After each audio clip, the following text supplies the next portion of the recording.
ینی چینایەتیە. وەک پێشتریش ئەگەر متابعتان کردبین میوانی ئەم بەرنامەی من هاوڕێ بابان ئەنوەرە لە سلێمانیەوە لەگەڵ منایە لە سەبارەت بەم باسە ئێمە پێکەوە دیالۆگێکەکەین و باری سەرنجی خۆمان سەبارەت بەو بابەتە دەرئەبڕین لە گۆشە نیگای بڵێن جۆرا و جۆرەوە. تا ئێستا قسەکانمان و باسەکانمان لەگەڵ بابانەوە دیارە زۆر پێکەوە هاوڕاین، بەڵامی تر مەرج نییە لە تەواوی تەفاسیلەکانە ئێمە هەمان بیرکردنەوە هەمان بۆ چوونمان هەبێت. من بەر لەوەی کە ئەم بەشی دووەمەی بەرنامەکەمان دەست پێ بکەم، داوا لە ئێوەی ئازیزەکەم کە سەبسکرایبی کەناڵی هیوا لەسەر یوتیوب بکەن و بە دۆست و ئاشنانی خۆتانی بناسێنن. سەبسکرایبکردنی کەناڵی هیوا ناساندنی بە دۆست و ئاشنایەتان برەوی زیاتر بەم کەناڵە ئەدا و ئەم پەنجەرەی کە کردومانەتەوە هەروە کراوە ئەبێ بەڕووی بۆچوونی جیاواز، تێڕوانینی جیاواز لە ناو جوڵانەوەی ئازادی خوازانە و چەپی کوردستانە. لەگەڵمان بن و پشتیوانمان بن. بابەجان بەخێراتیەوە دووبارە. من لە کۆتایی بەشی یەکەمە چوینە سەر ئەم بابەتە کە قسە لەسەر ئاتەئیزمی نوێ بکەین و قسە لەسەر بە تایبەتی ئاتەئیزمی نوێ یان نیۆ ئاتەئیزم لە کوردستان بکەین کە ئەم ڕەوتە تازەیە کە دەرکەوتون و گوایە پێیان وایە ڕەخنە لە ئیسلامەگرن و یا شەڕ لەگەڵ ئیسلاماکەن و شەڕ لەگەڵ کۆنەپەرستیاکەن وانە. بەر لەوەی کەوا بڕۆین لەسەر ئەم مەسائلانە قسە بکەین، من پێم خۆشە بزانم هیچ سەرنجێکی دیاریکراو لەسەر بەشی یەکەمی بەرنامەکە هەیە یا شتێک هەیە کە لەوێنەوە ترابێ پێویستکابیڵی؟ سپاس هاوڕە شەماڵ جارێکی تر. ڕاستیەکەی ئێمە لە بەش یەکەمە کۆمەڵێک باسی گرنگمان وروژاندووە، دەواازەیەکی باشیشە بۆ قسەکردن لەسەر ئەو بابەتەی کە ئەمڕۆ بە تەفاسیلتر قسەی لەسەرەکەین لەسەر مەسەلەی ئەتایستەکان چۆن ڕەخنە لە ئاینەگرن و بۆچی لێگرن ڕەخنە لە ئاینەگرن و ئامانجیان لەم ڕەخنەیەکی ئام ڕەخنەیە چی ئەپێچێت و مانە. ئێمە لە پێشترا بیانی دیالۆگی ئەومان کرد، پێم خۆشیانی بۆی مەفهوم بێت بۆ قسەکانی داهاتوشمان. ڕاستێکی من وەک خۆم نازانم بۆ تۆ هەستەکەم تۆژە باشە، من بەڕاستی بە بێلایەنانە قسە ناکەم، ینی بە بێلایەنانە لەسەر مۆزوع قسە ناکەم، من لایەندارم بەڕاستی لە گۆشە نیگایەکەوە قسە لەسەر ئەم بابەتاکەم. بۆیە جێگەی خۆیەتی کە بینەران بەش یەکەمی بەرنامەکەیان دیبێت، چونکە لە گۆشەنیگایی کە لە بەش یەکەما گفتوگومان لەسەر کرد بە هەمان شێوە قسە لەسەر بەشی دووەمیشەکەین. بە کۆی گشتی ینی ئەوی کەوتومانە ڕەنگە جێگەی خۆی گرت بێت و زۆر بابەتەکان زۆر باش. من پێم خۆشە سەبارەت بەم نیوئاتەئیزمی کوردستان یان ئەم گروپە تازانەکە دروست بوون و لە زۆرتر لە سۆشیال میدیایە دەرکەوتون و هەندێکیان کتێب و ئەوانە کتێبیشیان نووسی و بڵاویان کردوتەوە و ڕخنیان لێین گرتووە. من سەرەتا پێم خۆشە لە میتۆدۆلۆژی و لەسەر جیهانبینیانەوە دەست پێ بکەم. من وازانم بە پێچەوانەی ئەوەی کەوا ئیدعا کرێ ئەوانە میتۆدۆلۆژی و جیهانبینی ئەوان دەق میتۆدۆلۆژی ئیسلامە، دەق میتۆدۆلۆژی ئاینە، ینی وەکو پێشتر لە بەرنامەکانی پێشووە باسمان کرد، ینی لەم دنیا پڕ ئاشوب بوو شەڕ و شەوسانە وستەمە هیچ شتێک نەماوە کە بەرەنگاری ببینەوە ئاین نەبێ و دەقێک نەبێ 1400 ساڵ لەمە پێش نووسراوە. بە نەزەرم ئەمە بۆ خۆی هەمان ئەو ئەهریمەنسازیەیە کە بۆ نمونە بە جۆرێک لە جۆرەکان هەنێک لە دەقەکانی دیانەتەکانی تر کردویانە کە دنیا بۆچی خراپبۆ لە بەرەوەی شەیتان هاتووە، دنیا بۆچی ئاواوێران بۆ لە بەرەوەی شەیتان هەیە، شەیتان بە لە خشتەمانە باتەوەوانە، ئەی دنیای ئاتەئیستەکان و دنیای ئەم ئەلمانیانە و ئەمانە بۆچی خراپە لە بەرەوەی ئیسلام هەیە. ینی باسەکە لەسەرەوەیە کە یا ئیسلامیەکان هەن یا خود خەڵکانی موسڵمان حتا هەن، ینی بەشێکیان ئەگەنە سەر ئەو ئاستا کە ئەمە دواتر من قسەی لەسەرەکەم کە ئەمانی تر لەوە تێپەڕیوە کار تەنها تێگەیشتنیشی نادروست بێت و ئەمانە لە ڕووی مۆراڵیەوە زۆر نزمە و من دواتر ئیشوبهێنم بەوەی کە لە ڕووی مۆراڵیەوە چییە. بەڵام ینی باسەکەیتە سەرەوە مەسەلەکە ئەوەیە کە ئەهریمەنێک هەیە، دەقێکی دیاریکراو هەیە، دیانەتێکی دیاریکراو هەیە، بیر و باوەڕێکی دیاریکراو هەیە دنیای وێران کردووە. یەکەی یعنی لە دیدی دینیە و ئاینیە شەیتانێک هەیە کە ئەویش لە نور دروست بووە، یعنی ئەوی شتێکی مادی نییە، باشە لە هین دروست بووە، وەختی خۆی نازانم شەڕی بووە لەگەڵ خوایە و ئەوانە و بەحساب خوای زۆر خۆشویست و خوا پێی وتی سوژدە بەرە بۆ ئادەم و تێتی نایبەمووەمانەوە من تۆم زۆر خۆشەوە ئەگەر پێشم بڵێ سوژدە بەرە بۆی شتر هەر بە قسە ناکەم و ئەم شتانە هەیە نازامی ترە چۆنە بەرحاڵ مەبەستمەوەی ئەم میتۆلۆژیە ئاینوشتا لەوێ شەیتان هاتووە ئینسان لە خشتابە هەڕە شەماڵ ئەوان یان یەن لەسەر وردەکاری ئەم تەفاسیلانە قساکەن کەواتەوە نەزانین چێ مەبەستم ئەوەیە یعنی ئەوان دیێن ئەم ئاتەئیستانە میتۆدۆلۆژیەکەیان ڕێک میتۆدۆلۆژی دینیەکەیە ڕێک ئەفکارەکە دنیای وێران کردووە ڕێک بیر و باوەڕەکە دنیای وێران کردووە شتەمادیەکان نین جێیشەکان نین سوپاکان نین دەوڵەتەکان نین سەرمایه‌دارەکان نین کۆمپانیەکان نین ئەوانە نین کە ئێمە لە چەسانەوەی ئێمە دەوڵەمەنە بن ئەوانە نین ئەو دەوڵەتانە نین کە شەڕیان خۆڵقانەوە لە منتیقەیە و دواکەوتوی کۆنەپەرستی و ئیسلامی سیاسیشان بڵاو کردوەوە بە جۆرە لە جۆرەکان لە ڕێگەی مباشر کە خۆیان دامیان کردوێت یا غیر مباشر لە ڕێگەی وێرانکردنی کۆمەلگاکانەوە ئەوانە نین نا ئەوە دقیقە 1400 ساڵ وەکو ئەهریمن هاتووە لە بیابانەوە هاتووە کتێبی جۆر بە جۆریان نووسیوە تا بە شێر و بە هۆنراوە ئەوانەشەوە کە ئەمە لە بیابانەوە هاتووە بیر و باوەڕێکی بیابانیە و جۆرێک جەنبەیەکی هەتاکۆ ڕاستیسیشی تایە بە جۆرە لە دژی عەرەب و ئەمەیە کە ئەم هینەی وێران کردووە یعنی مەسەلەن کە جمهوری ئیسلامی ئێران هاتووە خۆ خەتای ئەوە نییە کە ئیتیفاقێکی دیاری کراو لە بینی وڵاتە سەرمایه‌دارەکانە هەبووی جمهوری ئیسلامی ئێران بێ و خومینی بێت دەسەڵاتدار بێت و مەسائلێکی معەیەن نیە صراعاتێکی معەیەنە نه ئەمە ئیسلامی سیاسیە بە تەنها ئیسلامی سیاسیە کە ئێرانی ئاوالێکیت نە طەبەقاتمە نە شینەکانمان نە سیستەمی سەرمایه‌داریمان نە چەسانەی سەر هیچ شی نەما هەمووی بوو بەمە و بە بڕوای من ئەمە دقیقاً میتۆدی ئیسلامە دقیقاً میتۆدۆلۆژی جیهانبینی دینیە کە دنیای ڕۆحی و دنیای غەیرەمادی لە پێش دنیای مادیە ئەبینێ دەست خۆش هاوڕە شەماڵ ئەمان ئێمە بە لەوەک لە بەش یەکەمە ئێمە لێکدانەوەیەکیمان کرد بۆ مەقولەکەی مارکس ئاین تریاکی گەلانەکە ئەمە لە زۆر شوێنە ڕەنگە کۆمەکمان کات دیسان لێرەوەی نووسەرەوە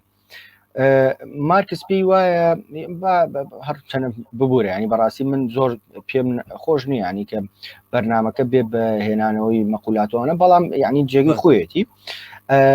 ئێمە ئەگەر لەو تێڕوانینەوە لە ئاین بڕوانین کە ئاین وەکو هێورکەرەوەیەک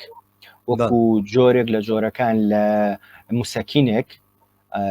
ئینسان پەنای بۆ بات لە بەرامبەر ئازار و مەینێتیەکانی ژیانی خۆیە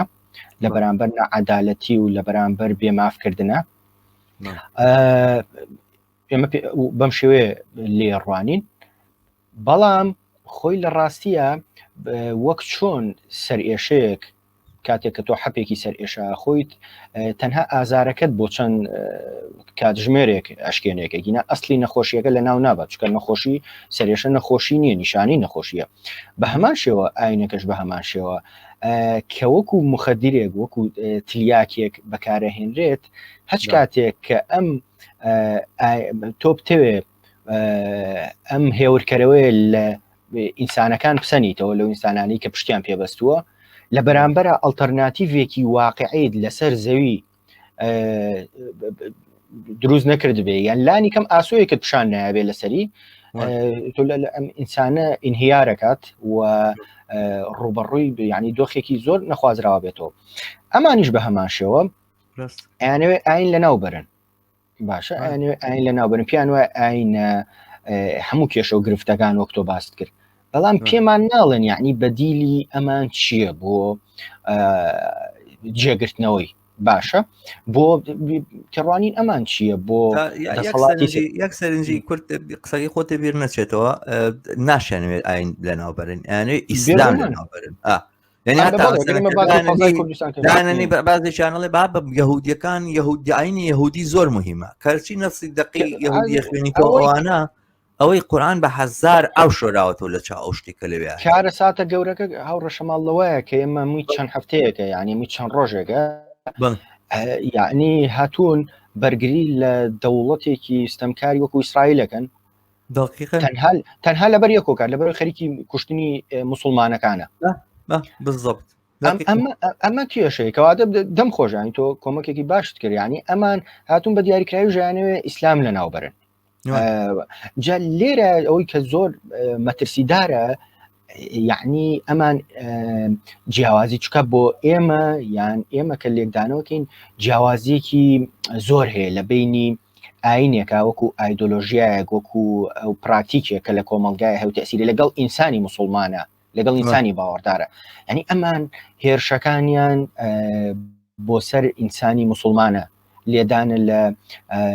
کەرامەت و لە شکۆی ئینسانی مسلمان ئەمە زۆر مەترسیدارە و لە یەکەم هەنگاوەمە چی بەرەمێنێت تۆخکردنەوەی ئاین هێندەی تر ئاین تۆخەکاتەوە ڕقێکی گەورە بەرامبەر هەر کەسێک ئەخڵقێنێک کە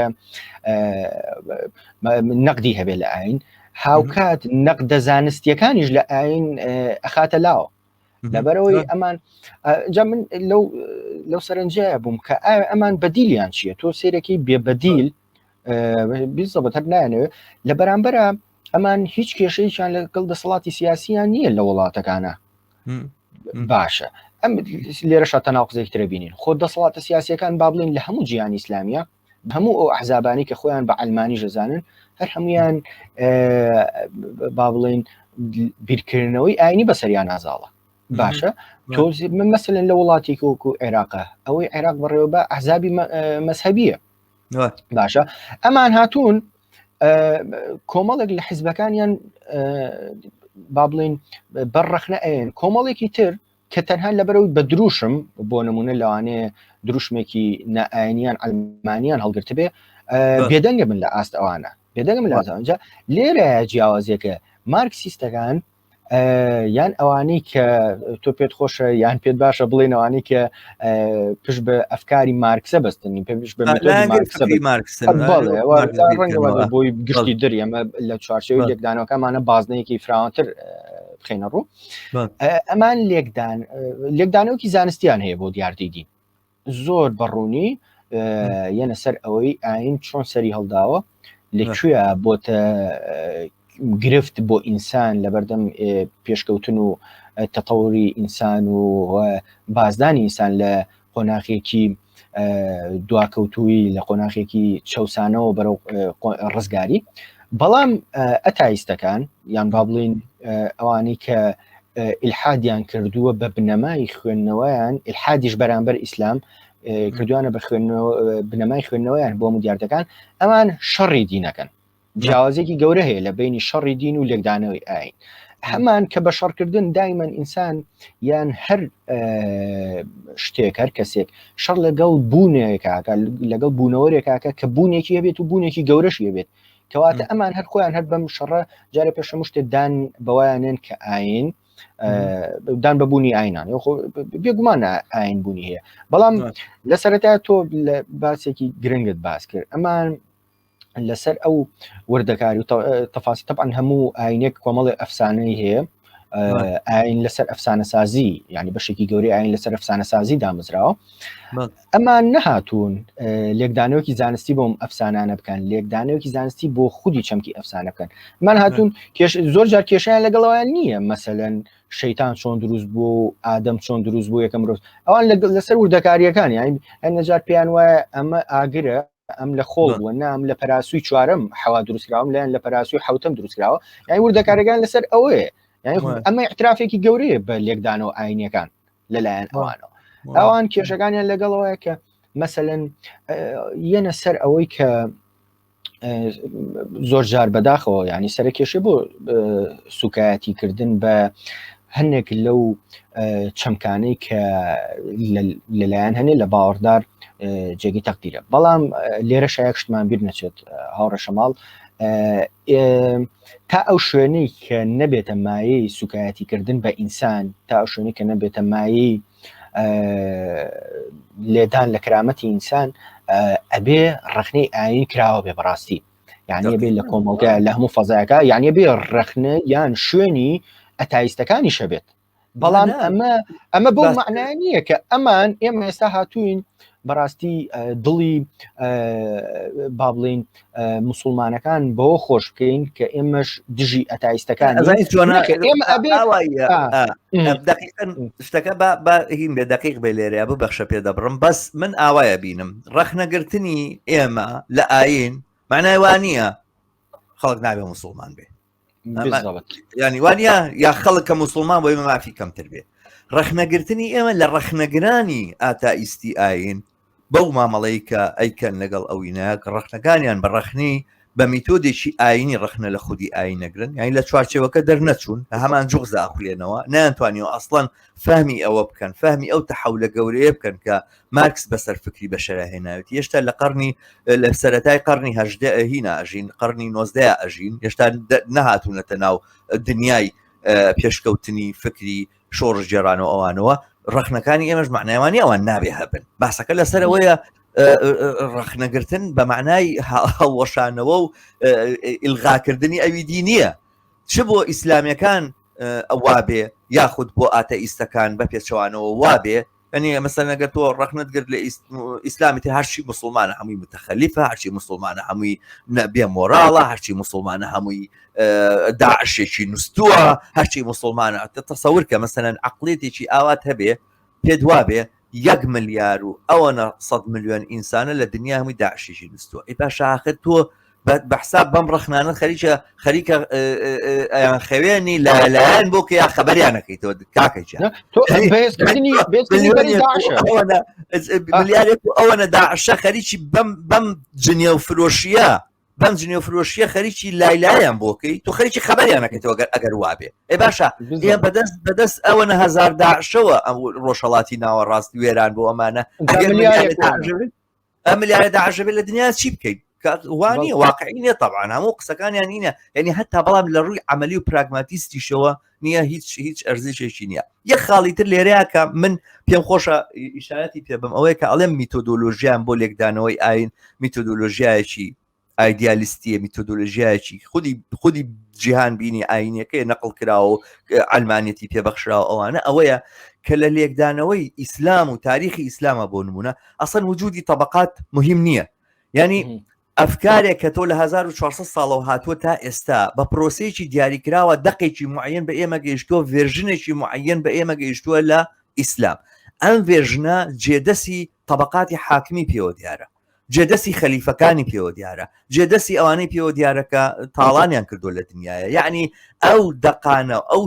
شێوازانە کە هاتوو بە دەستی ئێمە گەیشتووە و ئەوە کە ئێستا بەعزێگانە بیکەن بە ڤێژنی ڕسمی بەڕاستی جێدەسی ئەوانی پێوە دیارە بەڵام لە پاڵ ئەمەیە ئەنوا و ئەشکال ڤێژنی تری ئیسلامیش هەبووە باشە تۆ تەرکیزکردنت لەسەر ئەمە بەبێ ئەوەی ئەو پاشخانەی ببینی تۆ مامەڵەکردنت لەگەڵ ئەم دقانەیە مامەڵەکردنە لەگەڵ کەسێکاڵی 1400 ساڵ ئەو کەسەکە دروست بووە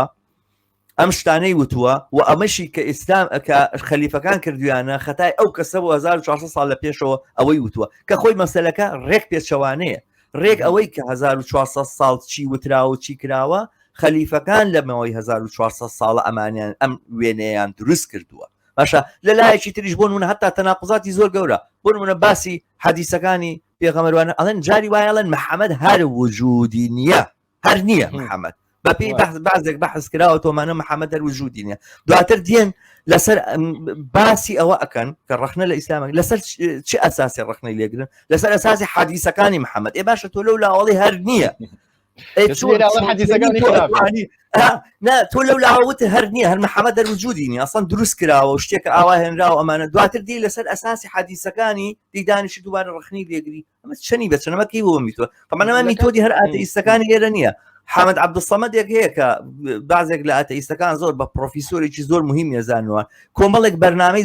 دوور و درێژی کرد سندوق الئیسلامەمانە میتۆدۆلۆژیەکەی هەر ئاوا بوو ئەها دەیوت ئیسلام ئەسەن حەدیث تەسەور کردن 200 ساڵ دوای مردنی پێغەمبەر نووسراوەتەوە دوای مردنی محەممەد ئەم حەدیثان نووسراوەتەوە هەمووی سەر لاپات درۆیە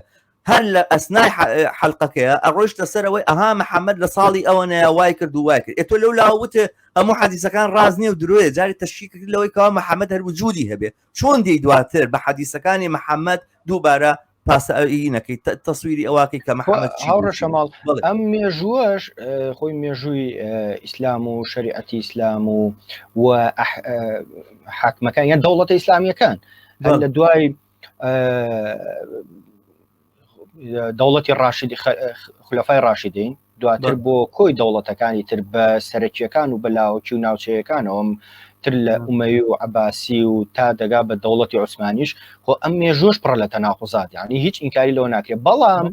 سیرکە ئۆکەیت کۆمەڵی دیاردی گرنگکەن لە مێژووی دروستبوونی ئیسلامە ئەمان هەرگیز نایەن لەوانە مەسەلەن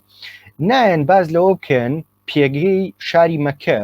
وەکو شوێنێکی تیجاری چ تەسیرێکی هەبووە لە دروستبوونی ئیسلامە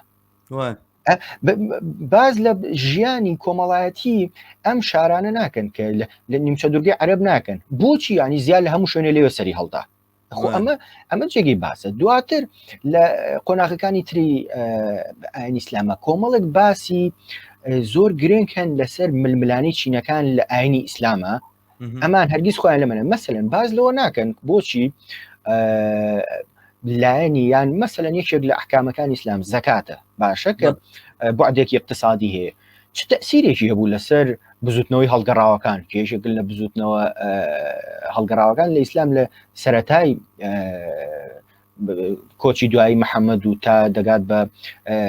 فەرمانڕەوایی خەلیفەکان هەرگیز یان لەسەر بازرگانی ڕێهێڵی بازرگانیەکان یان لەسەر لە کۆمەڵێک باس و بابەتی زۆر گرنگکەن باز لەوە ناکەن ینی مەسەلەن بەکۆی گشتیان بابەتان نمونە زۆرن کە ئەمانە پڕ بە پێستی لێکدانەوەیکی چینایەتین بۆ ئیسلام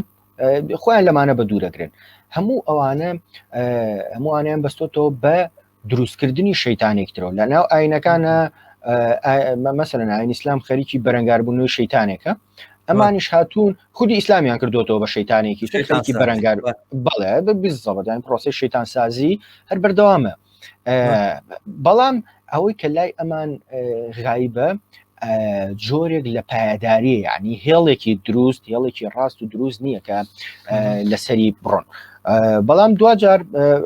تۆ باش بوو ینی ئاماژە بۆ سەرنجە بەشێک زۆری سەرنجەکانی منیشی تیا بوو کە ئەمە ئەبێ ئایندارەکان ژیان موسڵمانەکانیش بێنە سەرەوە قەناعەتی کە چۆن بزانن خوێندنەوە دروستەکە لەکوێیە ئەو تا ئێمە ئێستا باز لەوەکەین کە خوێندنەوەی میتۆدی مارکسیستی بۆ ئاین چۆنە بە هەمان شێوە یعنی لەوە ناپرسین کە مجاملەی ئەتایستەکان بکەین و ڕخنیان لێگرن بەڵام ئایا خوێندنەوەیەکی تر لەم بارەیەوە لە لای ئینسانی مسلمان هەیە وەکو باسی تاکی باوەڕداری مسلمانەکەم کە وەکو هەر ئینسانێک کە مافی هەموو بیر و بۆچوونێکی ئەوانیش بەڕاستی گەیشتونەتەوە قەناعەتی کە باوەڕیان بە کۆمەڵێک لە مەبادئی پرەنسیپی ئازادی هەبێت مەسەلەن لەوە دەرچێت کە خەریکی ئەوان خەریکی جۆرێک لە جنێوفرۆشین ئەمانش خەریکی جۆرێک لە جنێوفرۆشین لەم نێوەندە یعنی هیچ ئینسانێک و هیچ کۆمەڵگەیەک بە ئازادی ناگات بە ڕزگاری ناگات ئێستا لە هەموو کاتێک زیاتر مەجای ئەوە هەیە تۆ لە سەر ئاستی دنیا بتێ بەچێ بە ڕاستە و خۆ بە ناڕاستە و خۆ بە دەنگ بە ڕنگ بە هەرچیە تەشیر بکە جنێو بدە بەڵام لەم لە ئەنجامی ئەم جنێوفرۆشیە یعنی چی سەوزە بێت ئەوە ئەمە بابەتێکی گرنگە لە سەبارەت بە بابەت تێکتریش مەسەلەی وروژاندن و ئیستفزازکردنی عاتفەی ئینسانە باوەڕدارەکانە نەتیجەی ئەمە چییە؟ ئێمە پێشتریش باسمان کرد تۆ ئەمان هاتوون لەبەرەوەی ئاگیان لەم لێکدانەوەی نیە یاخود ئاگیان لێ و خۆیانی لێ با بڵێن غەشی مەکەن ئاگیان لەو لێکدانەوەی نییە کەمان هاتوون لەو مادە هێورکەرەوە ئەیانەوێت لە جیهانی مسلمانەکانە دەری بێنن بێ ئەوەی ئەلتەرناتیڤێکیش بخەنە ڕوو من بۆی زۆر جەخت لە خاڵەکەم زۆر گرنگیان مەسەلەن لەسەر ئاستی کۆمەڵگە هەرگیز یان زۆر بەکەمی ئەبینیت ڕخنەکانیان لە دین لەو نقطەیە بێ لە دین کە بووە بربەستێک لە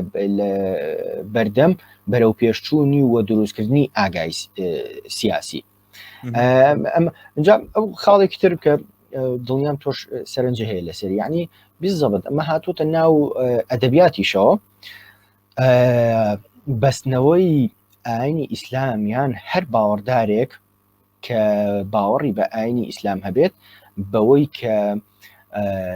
پێگەی جیۆگرافی و پێگەی کە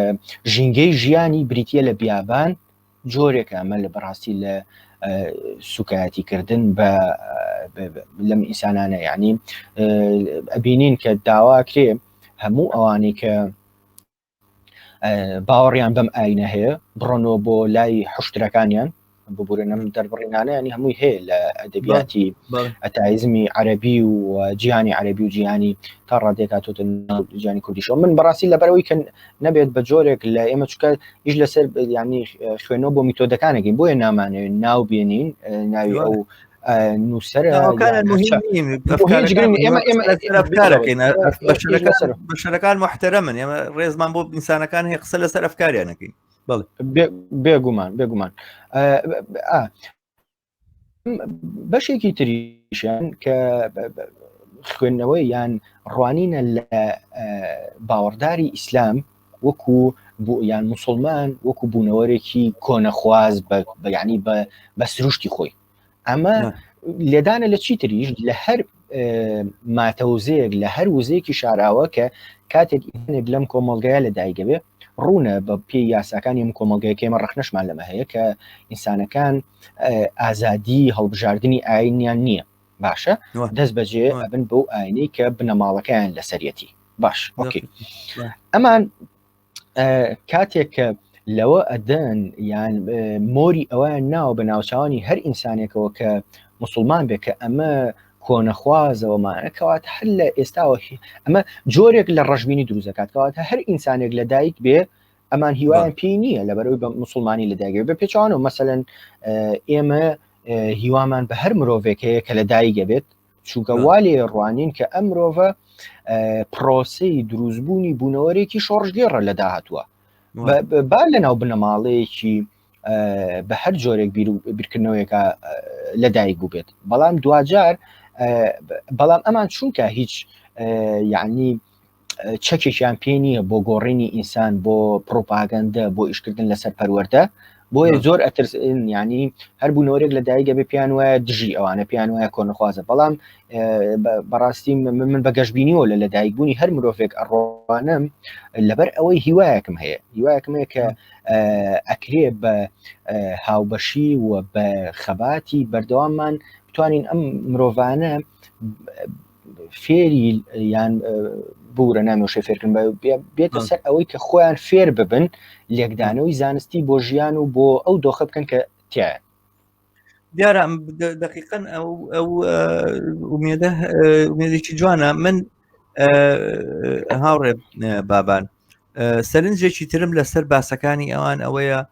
تۆش بە جۆرێک ئاماژەت پێکرد زۆرتر لەوەی مخاتەبەکردنی عەقڵ بێ مخاتەبەکردنی ئیدراک و فەهم و تێگەیشتن و ئەوانە بێ زۆرتر مخاتەبەکردنی عاتیفەیە مخاتەبەکردنی سۆز بە معنای جا سۆزی خۆشەویستی و شت نا سۆز بە معنای ڕق ینی بە معنای ڕق هەستاندنە بە معنای تەوهین پێکردنە بە کەسایەتیان بەوەی کە ئاستی توانای بیرکردنەوەتان نزمە ئێوە مەسەلەن جاهیلن ئێوە هیچ حاڵی نابن ئێوە نازانن دنیا چیتیایە ینی بە جۆرێک لە جێگای ئەوەی کە تۆ ئەگەر واقعاً ئینسانەکانی بۆ مهمە ڕخنەی لە فکریان هەیە ئینسانەکانی بۆ محتەرەمە بەڵام ناتوانێت ڕێز لە ئەفکارە دواکەوتوەکانیان بگرێ ئینسانەکانی بۆ مەبەستە بەڵام وا هەستەکا کە ئەو بیر و بۆچوونانی کە بەسەریانە زاڵ بۆ ئەوانە ئازاری داون وا دابنێن کە حتا میتۆدۆلۆژیەکەیان ئەو میتۆدۆلۆژە میسالیە و بڵێن ئایدیالیستیە لە جێگەی خۆیاتی قسە لەسەرەوە نەکەین بڵێن باشە ئەمە ڕێگایەکە بۆی کە ئینسانەکان توان ڕزگار بن ئەفکارەکانیان چابێتەوە خۆشیان چاگە بن مارکس جاران گاڵتەی بە لایەنگرانی هیگلی گەنجە کرد ئەی وازانن خەڵک بۆیە نقمە بێت لەبەرەوەی ئەفکاری قورسایی بەسەر مێشتیانە زاڵ بوو نەگەوەی کە خۆیان قورسن غەرقەبن لە ناوانە ئەفکاری قورسایی بەسەر مێشتیانە زاڵ بووە باشە باوەی دابنین خەتای ئەفکاری قورساییە کە ئەم برادرانە تووشی ئەم مەینەتیە بوون کە ئێستا هەیانەیە ئەفکاری دواکەوتووە کە ژیانی دواکەوتو کردوون لەگەڵەوە شاهین بین بەڵام تۆ گەرەتەوێ ئەمانە ڕزگارکەی بێ مخاتەبێ عەقڵیان کەیتر یعنی زۆرتر دەرگای سۆز و عاتیفە و تونند و تیژی و توندبیرکردنەوە ئەوانە دابخەی دەواازەیەک بۆ دیالۆگ بکەیتەوە بەڵام بە شێوازێک کە تۆ مامەڵی لەگەڵاکەی کە زۆریان ینی لەگەڵ ڕێزی زۆرمان بۆ کەسایەتیان بەڵام کە دانیشن قساکەن وانە ڕێک وەکو مەلا قساکەن ینی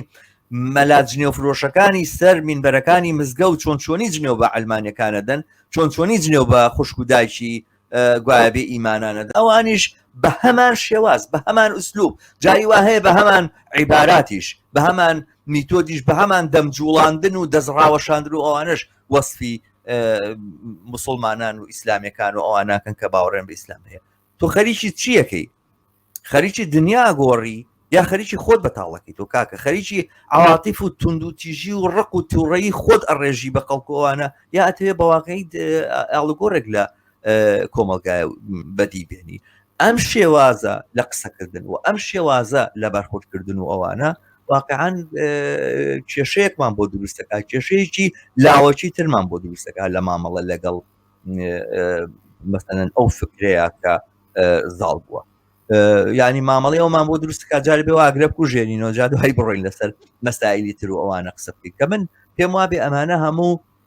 ینی ئیفرازاتێکن لە زاڵبوونی بەڕاستی میتۆدۆلۆژی دینیەکان بەداخەوە ینی ڕۆژگارێک بەر لە ئێستا ئینسانەکان کە اختلافیشانە بوو لە ڕووی ئەفکار و شتیوا مناقەشات یەکتریانە کرد نەزەرەکان یەکتریان ڕەخنا کردوانە بەڵام جۆرێک لە جۆرەکان مەرجێک هەبوو نەیان ئەفسان ئەمڕۆ ئەم فکرە ئیسلامیە تازەیە ئەم جوڵانەوە ئیسلامیە تازەیە فەرهەنگێکی هێناوەتەکایەوە کە دیارە بۆژوازی چینە باڵا دەستەکان لە پشتیەوە پارەیان پێداوانە یعنی مەسەلەن ئێستا سەلەفیەکانی کوردستان ئەگەر پارەی خەلیج و هەتا پارەی پارتی وێچێتی نەبێ بالموناسبە خەڵک ئەمە نازانێت پارتی وێچێتیش پارەیان ناتێ ینی ئەوانە و جەماعەتانی کاڵێن نابێت لە دەسەڵات هەڵگەڕیتەوە ئەوانە دابەستەی پارتی وێچێتین خۆ لەکووە پاریان هێناوە بەچی ئەمانە توانیوانە ئەم هەموو توانە و قودرەتیان هەبێت و خوان ئاوا بگرنەوەوانە دیانی مەبەستەکە ئەوەیە کە ئەم جۆرە باڵادەستیە ئەو میتۆدەکە ئەم هێزانی لە پشتەوە وەستاوە کارێکی کردووە هەتا ئەم ڕەخنەگرانە لە ئیسلامیش هەمان ئەو بەرگەی ئەوان بپۆشن و هەمان بەو میتۆدەی ئەوان کار بکەن هەمان بەو تەوهینە بە ئینسان معاملە بکەن بە هەمان بەو زمانە زبرا دەربڕ لە خۆیان بکەن و نەتوانن بخاتەبەی عەقڵ بخاتەبەی لێکدانەوەی بەرامبەر بکەن ئەمە من بنێکێکە لە سەرنجەکانم لە باس و قسەکانی ئەوانە دەست خۆشا ڕەشەماڵ دروستە من شاڕام لەو بابەتەیە بالمناسبە ینی ئەوان زۆر جاریانی من گوێبیستێ بم زۆریشیان ڕق لە چەپ و کۆمۆنیستەکانیشە ئەمەش خاڵێکی ترە ئەم ئەتایستەکان هۆکارەکەی چییە؟ هۆکارەکەی ئەو خوێندنەوە زانستیە کە لەلایەن چەپەکانەوە هەیە بۆ دیاردەی ئاین لە کۆمەڵگەدا ئەمان ئەم خوێندنەوەیان پێتەقبول ناکرێت چونکە لای چەپەکان یعنی بە پرۆسەی شەیتانسازی نییە پرۆسەی خوێندنەوە هەیە پرۆسەی خوێندنەوەیکی زانستی هەیە بۆ ئەوەی کە هەیە لە کۆمەڵگەیە بۆ ئەوەشی کە نییە پرۆسەکە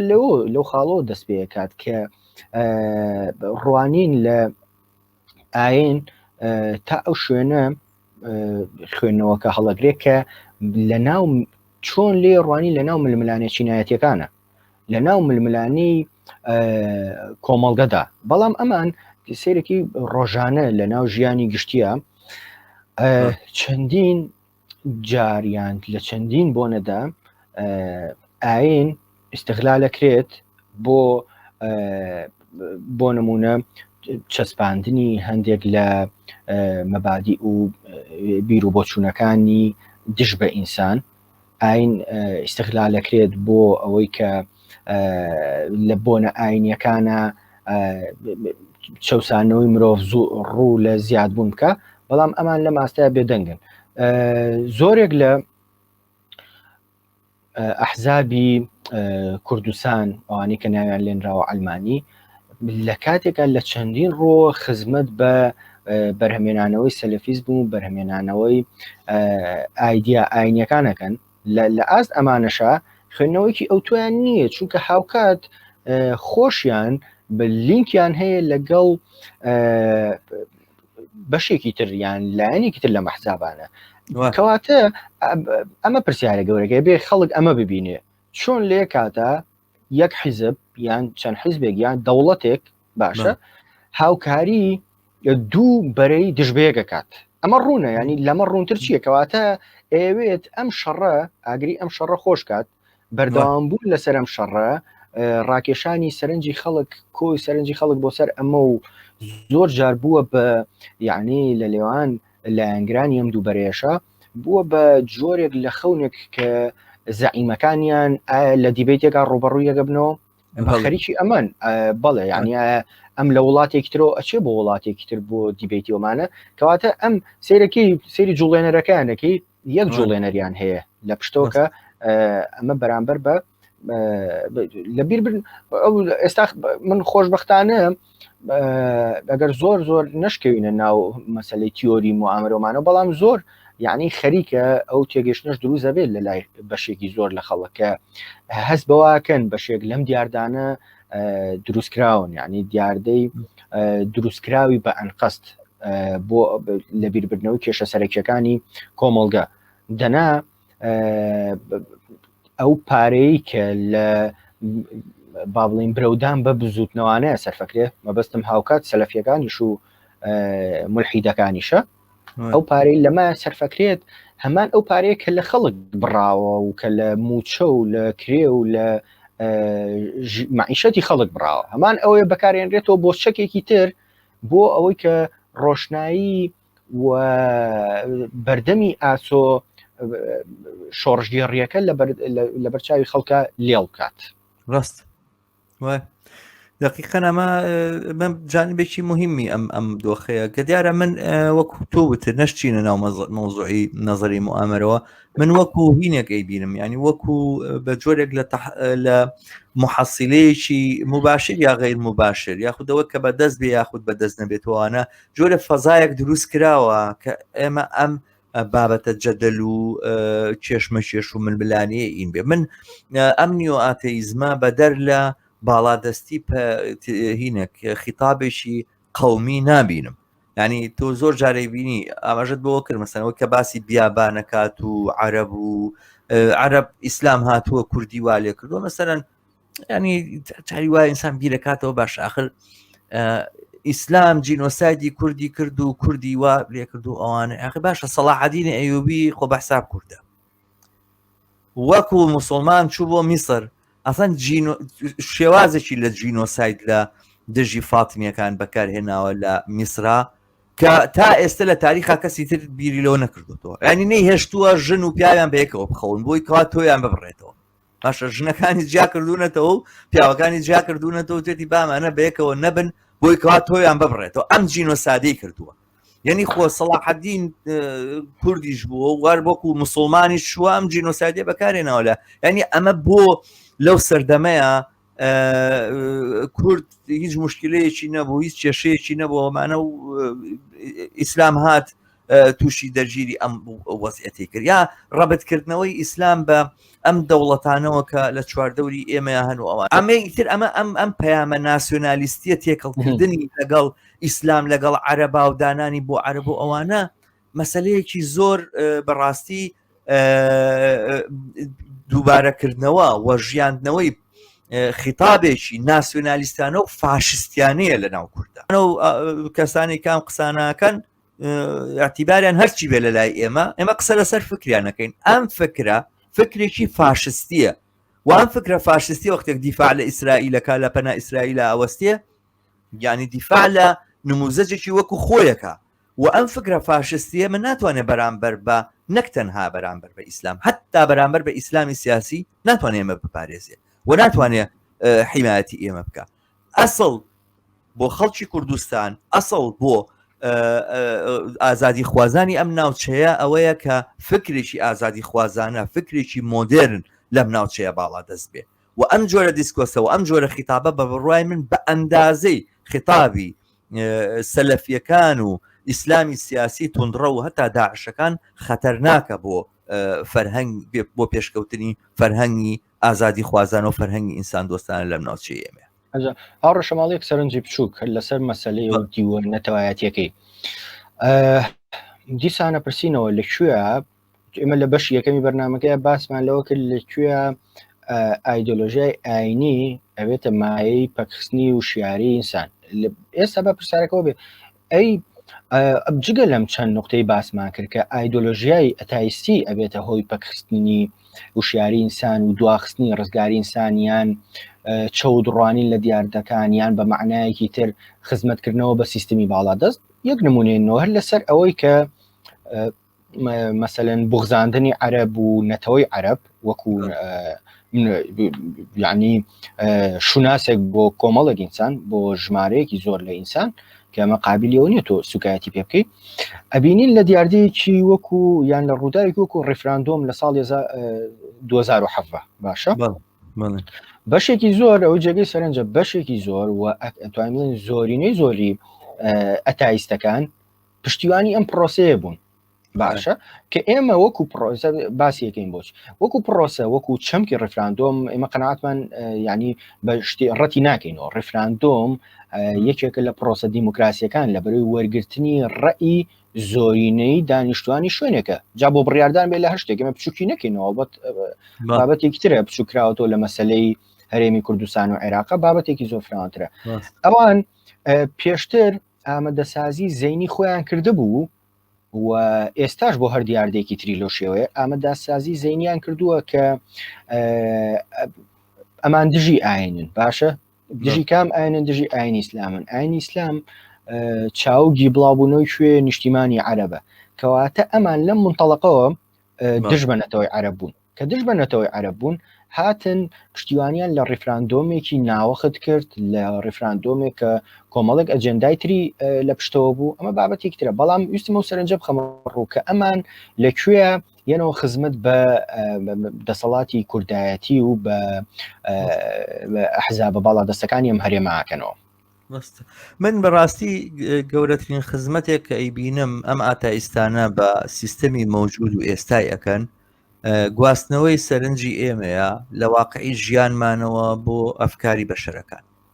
ینی تۆ دەرکەوتنی داعش دەرکەوتنی ئیسلام و ئیسلامی توندڕە و دەرکەوتنی سەلەفیەکان دەرکەوتنی ئەم شێوازە لە ئیسلام من نازانم فیلمی حتما فیلمی جۆکرە بینیوە من لە داعشە جۆکرێکە بینم بە سوتفە مەجموعەیەک وەرەقەی دۆزیوەتەوە لەسەری نووسراوە 1400 ساڵ قسانە باش بوون بیکە خوایەکی شێ دیفاع لەمان ناکە یعنی داعش جۆکەری ئەم دنیای ئێمەیە کەسێکە کە لە هەموو شتێک بێبەری کراوە بە هەموو شێوازێک پراوێز کراوە بە هەموو شێوازێک دنیای تاریک کراوە بە هەموو شێوازێک بێئومێت کراوە و هیچ پەیوەندیەکی لەگەڵ دنیای مۆدرنیتەیە بۆ مهم نەماوە لەدەی دنیای ئەم سەردەمەیە بۆ مهم نەماوە هەموو شتێک بەڕەش بە ئەهریمەنی بە تاوانکاری بە دژبەخۆی ئەبینێ و ڕقێکی زۆر گەورە و تەقیوی لە هەموو دەوروبەری خۆی هەیە یعنی ئەمەیە ئەم بوونەوەرەیە بەڵام بە سوتفە ڕێگەیەکێتەوەی کەوە مەجموعەیەک دەقە بینێتەوەوانە کە خەڵکات بیریشی چوو بۆ کە سەر نێزانی باسی کەنیزەک و باسی مەسائلی ملپەڕاندن و ئەم باسانە کواب لە چەندە ساڵی ڕابردووە پێش دەرکەوتنی ئەم ڕەوتە لە ئیسلامی سیاسی ئەوانە لەکوێ باسی وا لە بابەتی ئیسلام و لە لای ئێمە ئەکرایەوە بەڵام ئەمانەوانیان دۆزیەوە ئەو دەقانیان ژیاندەوە ینی قسەکە لەسەرەوەیە شەڕی ڕاستەقینە دەبێت لەگەڵ ئەو دۆخەیە بێ کە ئەم بوونەوەرانەی دروست کردووە کە ئەو فکرە دواکەوتووە ئەو فکرە تاوانکاریە جانیان کردەوە بەبەریا یعنی ئەوەی کە جانەکا بەبەری فکراوەکو مارکسەڵێ هێزە کۆمەڵایەتیەکەیە نەک بە پێچەوانەوە. هێزێکی فکرێکی دیاریکرااو نییە کە جانەدا بە هێزێکی کۆمەڵایەتی. هێزێکی کۆمەڵایەتی هەیە یاخیە لە هەموو شتێکەوەوانە فکرێکە دۆزێتەوە وەریەگرێت و ئەوانە لە ئەمریکای لاتینیە عساباتی مخەدەرات دروستە بێتەوەوانە لە ڕۆژهەڵاتی ناوەڕاستە داعش دروستە بێت لە گەڕەکە پراوێز نشینەکانی غەربە حامد عەبدوڵسەمەدێک و ئەوانە دێن بەسەرم باسیەوەکەن تەوهین بە پەنابەرەکانی ئەڵمانیاکەن و ئەڵمانیا ئاوای دەرگا کردوەوە پەنابەرەکان ئاوان پەنابەرەکانی ئەڵمانیا لە 60 و ئەوەنە ساڵەوە کە هاتوونەتە ئەوێ بەدەستی ئەنقەس پراوێز خراون. جیلی سێمی ئەڵمانەکان فێری تورکەکانی ناو بەرلین فێری ئەڵمانی نابن نەک لەبەرەوەی کە نەیانەویستێک هەڵبن بۆ کۆمەلگای لەبەروێ هەر لە ڕێکەمین ڕۆژەوە هاتن پراوێز خران دانران لە پراوێزی کۆمەلگایە. هەموو ئەو فاکتەرە ئابووری و اقتصادی و کۆمەڵایەتیانە کە سیستەمی سەرمایه‌داری و چەسانەوەی ئینسان لەلایەن ئەم سیستەمەوە دروستی کردو پێکی هێنا و لەبیر بەریتەوە باسی ئەوە بکەیت هەموو ئەمەی کە هەیە خەتای دقیقە 1400 ساڵ تەمەنێتی خزمەتکاری سەرمایه‌دارانی خزمەتکاری سەرمایه‌داریت خزمەتکاری ئەو چەسانەی کە بەسەر ئێمەیە فەرز کراوە هەموو ڕۆژێک خزمەتکاری ئەوانی و ئەمەیە ئەو کاری کردوویکی جا بۆ خۆت ناوەنی ئاتەئیست ناو خۆت ناوی خۆدەنی پێشکەوتن خواز ناوی خۆدەنی ڕۆشنگەر نا ڕۆشنگەرنی تۆ خزمەتکاری سیستەمی سەرمایه‌داریت ئەمە نەزەری منە بەڕاستی لەسەر تا هاوڕام هاوڕە شەماڵ یعنی بە هەموو معنایەک هەڵبەت ئەم قسانی کە ئێستا بە شێکێکی لە سەرەتای دەرکەوتین داعشیشە بێگومان بە جۆرێک لە جۆرەکان کردومانە دەبەستنەوەی دەرکەوتنی داعش کارەساتەکە لێرەیە مەسەلەن وەکو دیاردەیەک داعش تەنها بە کۆمەڵک دەقەوە کە تۆ باس کرد بەڵام بێ لەولاوە بێمافکردنی ئینسان لەم کۆمەلگایانەیە فرامۆش بکەیت پەراوێز خستنی گەنج فرامۆش بکەیت لە ناو سیستمێکە ڕاست ئێمە بە جۆرێک لە جۆرەکان ڕەخنەی زۆر جددی و عیلمیمان هەیە لە مەسلەی سیستمی کاری کرێ و ئەمانە بەڵام هاوکات تۆ تێو نەدەوێت لەم سەردەمای ئێستا ئەولەویەت بۆ کارکردنە بۆ بێکارێک ئەولەویەت بۆ گەنجێکی بێکار کارکردنە باشە تۆ بێکاریەکەت بڵاو کردوتەوە کە یعنی بلە پانتایەکی فراوانە جە بۆ بیزەبت باشە لەم کۆمەڵگەیە یعنی لێرە ئەتەقێتەوە خۆ ئێمە بەڵێ دیوەکانی تری فرامۆش ناکەین مەسەلەن ئەجندای هێزە دەوڵەتە زل هێزەکانمانە بەڵام بۆچی بیزەبت لەم جوگرافیای شام و عێراقا زەقە بێتەوە سەیری ئەتوانی سەیری دۆخی وڵاتەکان بکەیت ئەو کاتە بۆ دەرەکەوێت مەسەلەن سووریا کە لە 2011ەوە لە شۆڕشی خەڵکەوە دواتر سەرکوتکردنی ئەم شۆڕشە ئەمە بێهودە نییە داعشێگەڵەیە من سەر هەڵدەدا پێم وایە داعش ئەوەی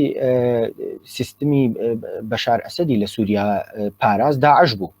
بوو معنایی نا بەچەکەوە بەرگی لێ بکار ڕووداوی داعش دەکەوتین داعش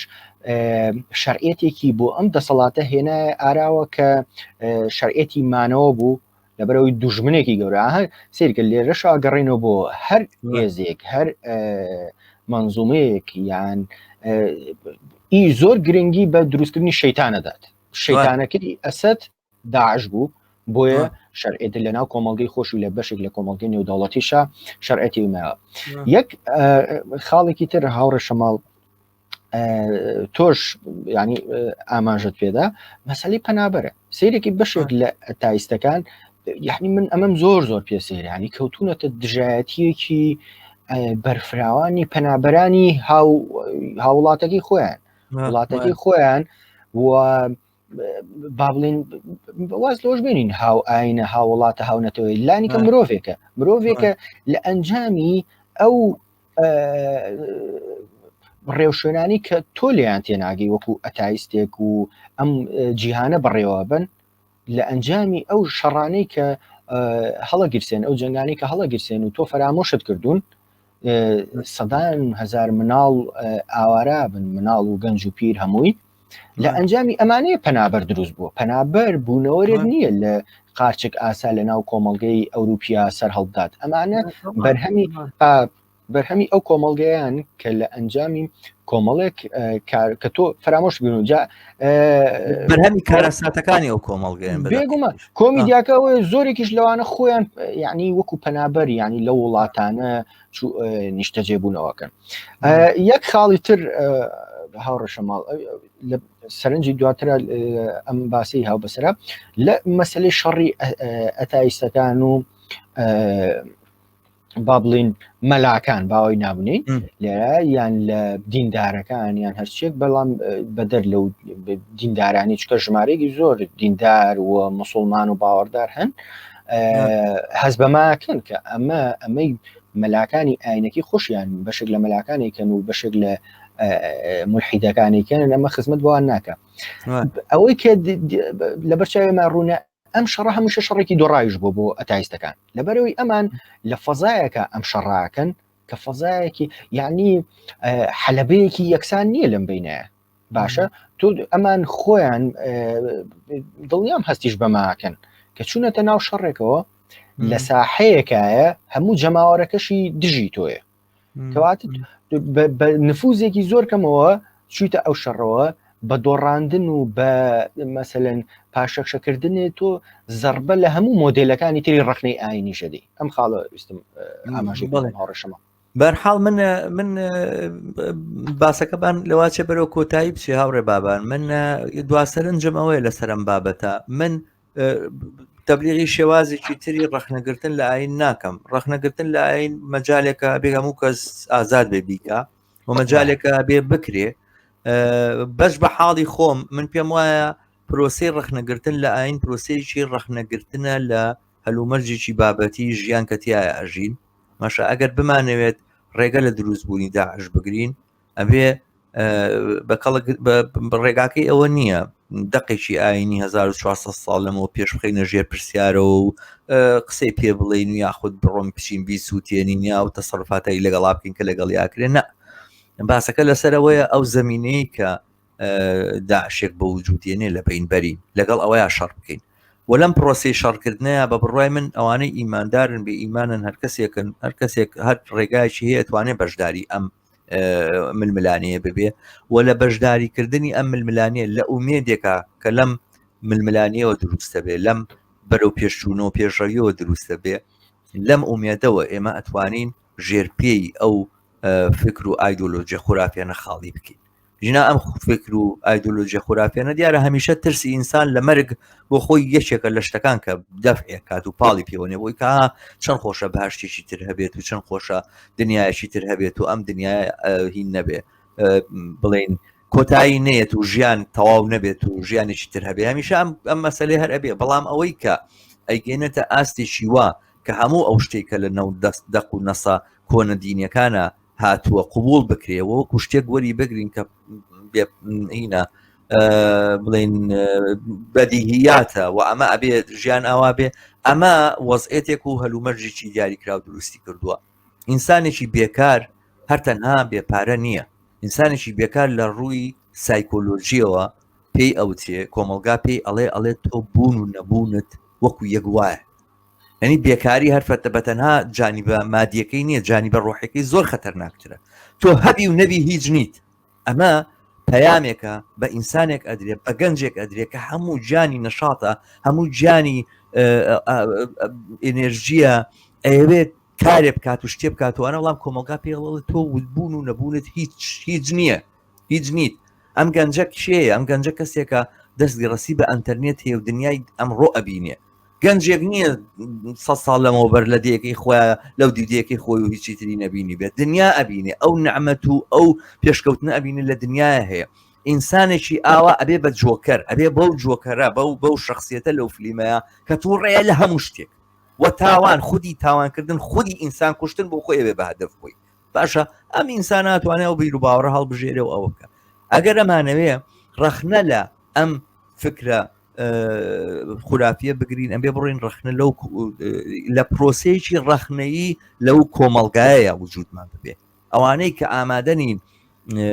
تەنانەت لە ڕووی فکریشەوە بڕۆنە سەر ئەو پرسیارانەی کە ئێمە چۆن ئەتوانین بە ئایندێکی باشتر بگەین لە ناو کۆمەلگانی ئێمە ناتوانن سەبارەت بە ئاین تێڕوانێکی دروست بن و ئەوەشی ماوەتەوە لە تەسەڕوفاتەکانی هەندێک لە ئاتەئیستەکان ڕاسیزمە، فاشیزمە، ناسیۆنالیزمێکی بەر چاوتەنگ و کوێرە، دوژمنایەتیکردنی نەتەوەکانی دەوروبەرە وەکەوەی کە مەسەلەن ئیتر ئەمە بتوانێ ئەمە ڕینی ئەوەیە دووبارەکردنەوەی جۆرێک فکرێکی نازیستیە هەتا ڕقبوون لە هەر کەسێکە سەری ڕەشەوە هەر کەسێکە لە چێکی بەسەرەوەی ئەمانە جۆرێک هاوشانی کردنە لەگەڵ دواکەوتوترین و کۆنەپەرسترین هێزەکانی ئەوروپایە. بەنەزەرم ئەمانە جێگەی ڕەخنەی جددین و ئەمانە ئەبێ قسەشیان لەسەر بکرێ و ئەو بەرحەقیەی کە وەریان گرتۆ بە جۆر لە جۆرەکان کە نوێنەرایەتی پێشکەوتن خوازیەکەن و گوایە شتێکیان بەدیهێناوە لە کۆمەڵگایە ئەو بەرحەقیان لێبسێنرێتەوە. من چاوەڕوامە گەر کۆمنتێکی لە کۆتاییە لە تۆی ببیستم هاوڕێ بابانی خۆشەویست جینا من باسەکانمان پێما بێ بە کۆتایی گەیشت زۆر سپاس دەکەم بۆم بەشداریە. زۆر سپاس بۆ تۆ هاوڕە شەماڵ هەڵبەت زۆر خۆشحاڵ بووم هەم بە دیدار و دیالۆگ لەگەڵ تۆی ئەم بە خودی باسەکەش چونکە بەڕاستی گرنگ بوو و کۆمەڵێک بابەتی باش و ڕژاوە سەروداوی باش ڕژاوە هیوادارم بینەرانیش گفتوگۆی لەسەر بکەن ئەگەرچی بۆ ئەوان ڕەنگە فرسەتیەوە نەڕەخسا بێ ڕوبەڕوو گفتوگۆکات بێگومان لە کاتی بڵاوبوونەوەی بەرنامەکە بەنووسین بێ بە هەر جۆرێک بێت لە خزمەت دەوڵەمەندکردنی کۆیان باسانەدا. من خۆم هەوڵی جددیە لەمەوەی کە کۆمنت ڕوبڕووی من بکرێتەوە وەڵامی بدەمەوە هاوڕێ بابان پێ خۆشحاڵم مەگەر تۆش هەمان شت بکەی. بینەران و ئازیزانی خۆشەویستان بینەرانی بەرنامەی دیالۆجی هیوا بم جۆرە گەیشتینە کۆتایی ئەم بەرنمەیەمان سەبارەت بە ئاین و ململانی چینایەتی ئومێدەوارم توانی بێتمان لانیکەم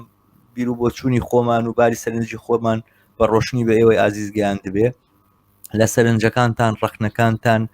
کۆمنتەکانتان بێبەشمان مەکەن هەوڵ بدەن کەناڵەکەمان لەسەر یوتیوب سەبسکرایب بکەن و بە دۆستان و ئاشنانی خۆتانی بناسێنن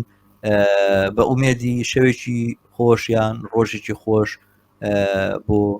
ئێوەی ئازیز هەر بژین و تا دیدارێکی تر.